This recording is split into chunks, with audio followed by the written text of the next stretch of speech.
Kalau kita memperhatikan definisi kurikulum, itu sebenarnya kan perangkat ya.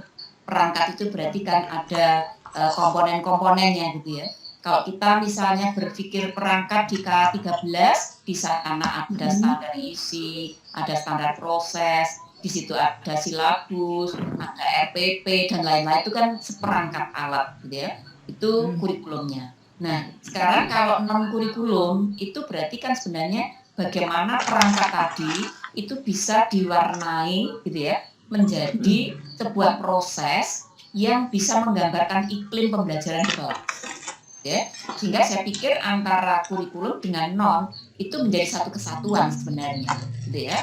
Jadi karena perangkat itu tidak mungkin bisa terrealisasi ketika itu tidak ada faktor-faktor yang lain yang itu bisa digunakan sebagai sarana mengimplementasikannya. Itu menurut saya. Sehingga non kurikulum itulah sebenarnya justru letaknya ada pada pelakunya menurut saya. Jadi pelakunya, oleh karenanya ketika tadi pesan saya, bila guru itu bisa berperan sebagai kurikulum, gitu ya, maka guru itu akan bisa membawa atmosfer, bisa membawa iklim pembelajaran yang mungkin tidak bersifat compliant based kalau di akreditasi ya. Akreditasi sifatnya compliant based, jadi tidak berbasis naskah. Tetapi bagaimana melihat situasi karakteristik muridnya, apa yang akan saya berikan, itu sebenarnya tergantung dari user gitu ya. Sama seperti kalau di bisnis ya, kita memberikan layanan itu tergantung dari usernya, penggunanya itu siapa. Otomatis nanti yang berkenaan dengan non pendidikan itu justru perannya sangat penting. Dan tampaknya di kurikulum prototipe ini justru itu yang paling diutamakan. Makanya ada perbedaan yang saya amati itu perbedaannya begini. Kalau yang di kurikulum 13 itu lebih kepada top down menurut saya. Naskah yang dikembangkan itu nanti akan dipelajari. Setelah dipelajari, untuk operasionalnya itu seperti apa di kelas. Nah, berikutnya yang saya amati berdasarkan pengalaman mendampingi sekolah yang ada di penggerak, itu justru gurunya mengembangkan. Yang tadi saya sampaikan dengan CP tadi, mengembangkan cara menerjemahkan bahan yang ada di kelas itu, yang itu nanti bermanfaat sesuai dengan kebutuhan, sesuai dengan karakteristik didik, agar dia bisa mencapai pembelajaran tertentu. Akhirnya mengembangkan. Jadi kalau di CP itu, alurnya itu CP, lalu dikembangkan menjadi ATP. ATP itu alur tujuan pembelajaran. Itu sifatnya vertikal. Dari mudah, sederhana, menuju kompleks. Ketika kompleks, itu pertanda sebuah fase itu bisa tercapai. Nah, membangun ini tadi, itu benar-benar gurunya yang berpikir murid saya nanti mau saya apakan di kelas. Jadi guru itu semuanya jadi pengembang kurikulum sekarang itu. Menurut saya itu non kurikulumnya ada pada diri guru. Begitu menurut saya Bu. Oke, baik. Terima kasih Ibu Nini dan Pak Asep. Bu Nini, kita sudah selesai termin pertama. Dan saya akan membuka lagi termin kedua. Siap ya Bu Nini, Pak Asep ya, berbagi ilmunya. Oke, saya akan meminta Pak Rizky Sudrajat untuk bertanya kepada siapa, Bapak? Silakan, Pak Rizky. Bismillahirrahmanirrahim. Assalamualaikum warahmatullahi wabarakatuh. Sebelumnya terima kasih kepada Bapak Asep dan juga Ibu Ninik, juga Ibu Anak atas waktunya. Saya dari guru di SDN 250 Jakapurwa dari Kota Bandung. Mau bertanyakan, mungkin tadi kan lebih banyak pembahasannya implementasi di kelas di tingkat yang atas ya, tingkat atas di SMK. Cuman penerapan sebelum kurikulum 2013 pun sebenarnya untuk di tingkat sekolah dasar itu masih bias gitu. Jadi kelihatannya kurang efektif. Ditambah sekarang ada kurikulum prototipe ini yang lebih ya ada pembaruannya. Nah, lebih khususnya kepada project based learning ini, yang ingin ditanyakan adalah implementasi dan efektivitasnya kalau diterapkan di sekolah dasar. Mungkin itu saja yang akan ditanyakan. Mungkin terima kasih atas waktunya. Assalamualaikum warahmatullahi wabarakatuh.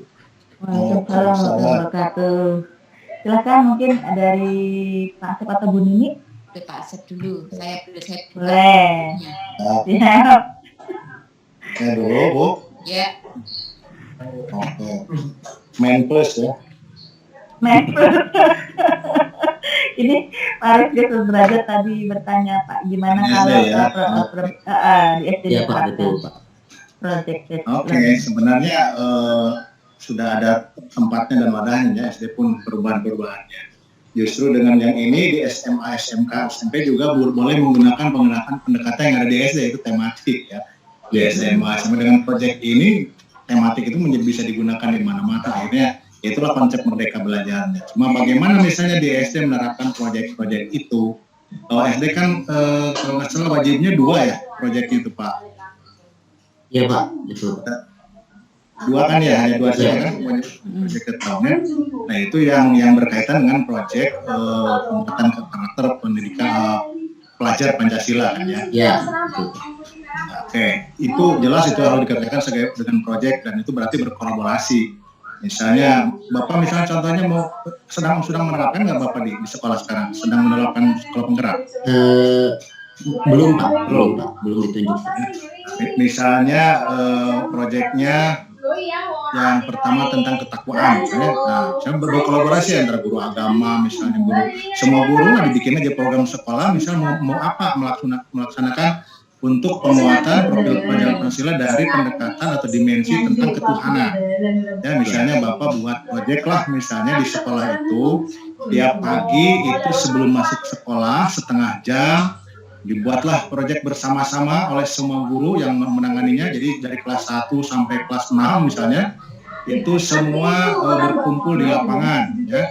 Datang itu setengah 7 misalnya melaksanakan kegiatan sholawat bersama, kemudian kalau muslim ya, kemudian membaca Quran bersama, barang 2, 3, 4 ayat berkaitan dengan kegiatan literasinya juga, kemudian melaksanakan sholat sunat duha, misalnya setelah itu ada ceramah sedikit, nah itu bisa jadi proyek peningkatan karakter tentang ketuhanan, gitu ya. Dan itu boleh ditetapkan misalnya 1 jam pelajaran tiap hari. Berarti kalau proyek yang lainnya di mana, misalnya untuk pramuka, biasanya kalau SD ya, yang tadi itu. Nah, misalnya pramukanya mau dibuat seperti apa proyeknya, itu juga kan akan dikerjakan bersama-sama pasti oleh guru sekolah.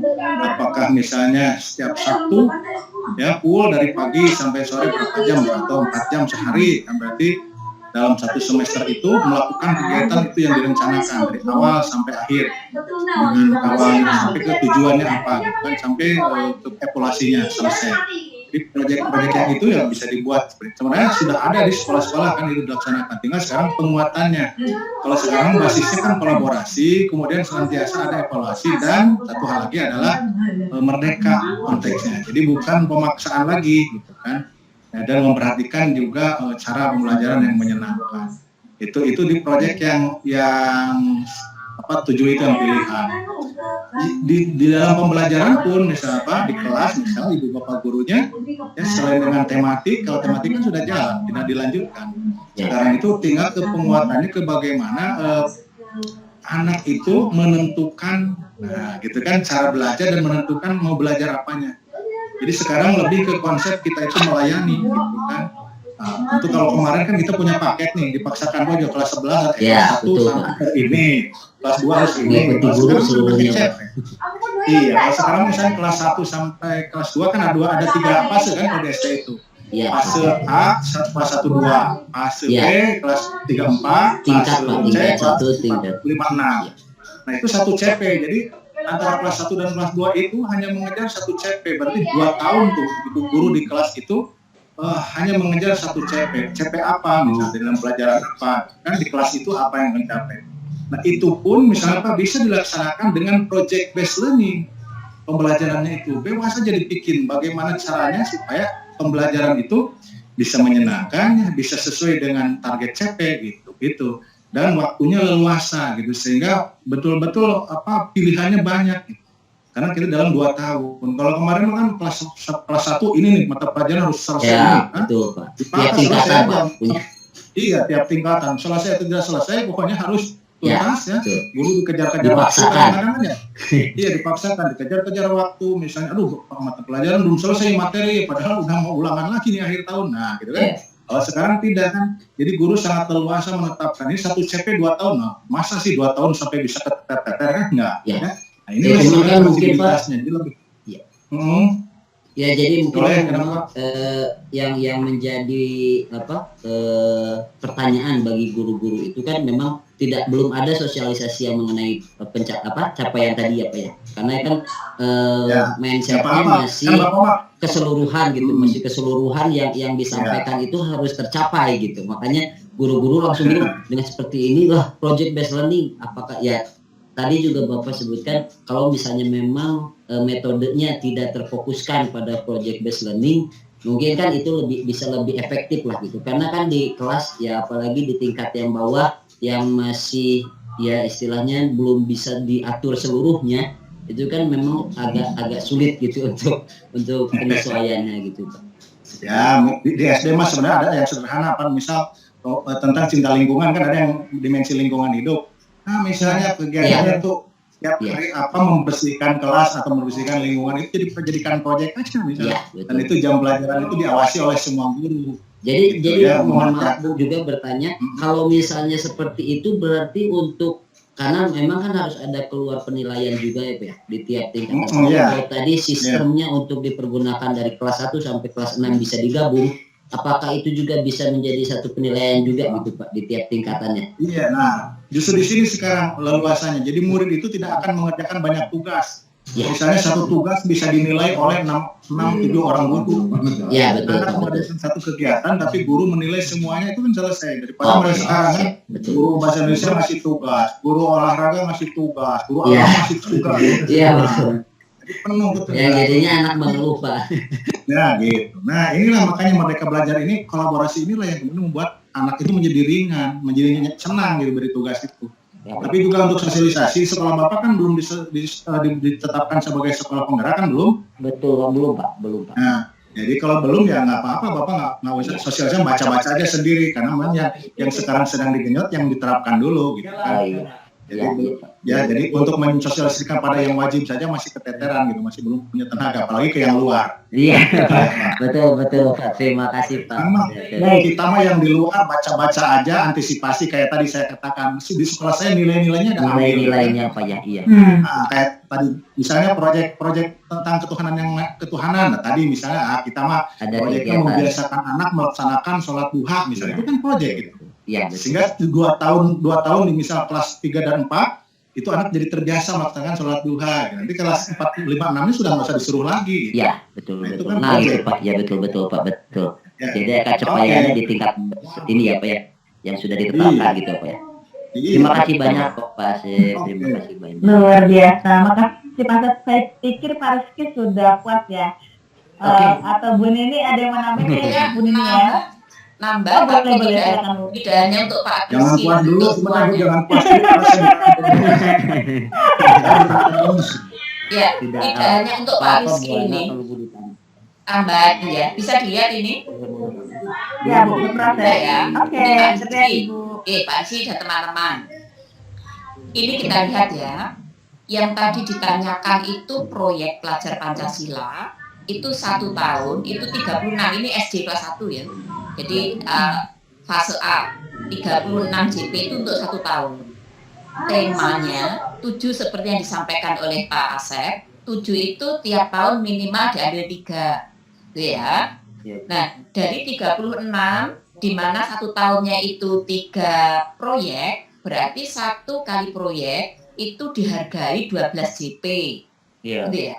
Ini artinya yang di kurikulum prototipe ini, mata pelajaran agama ini dilakukan pembelajaran rutin 1 tahunnya 108, lalu yang co-kurikulernya itu 36 JP, totalnya 144, di mana beban ini sama seperti kurikulum 13, gitu ya. Iya, Bu. Nah, Iya. sekarang yang perlu saya tambahkan adalah 36 ini proyeknya ini capaiannya adalah pilar pelajar Pancasila. Iya. Gitu ya. Nah, sedangkan untuk yang sebelah kanan, itu ya, yang 108, itu capaiannya adalah CP. Gitu Iya, ya. betul. Sehingga 108 itu untuk mencapai CP di fase itu, sedangkan untuk 36 itu tidak dikaitkan dengan mata pelajaran yang diampu, tetapi dipakai untuk mencapai karakter elemen yang mana di antara iman bertamu pada Tuhan Yang Maha Esa, kebudayaan global, gotong royong, mandiri, kreatif, bernalar kritis, Ya. gitu ya. Absen Iko iki munculnya Kalau di 10 menit kurikulum 13 di SD itu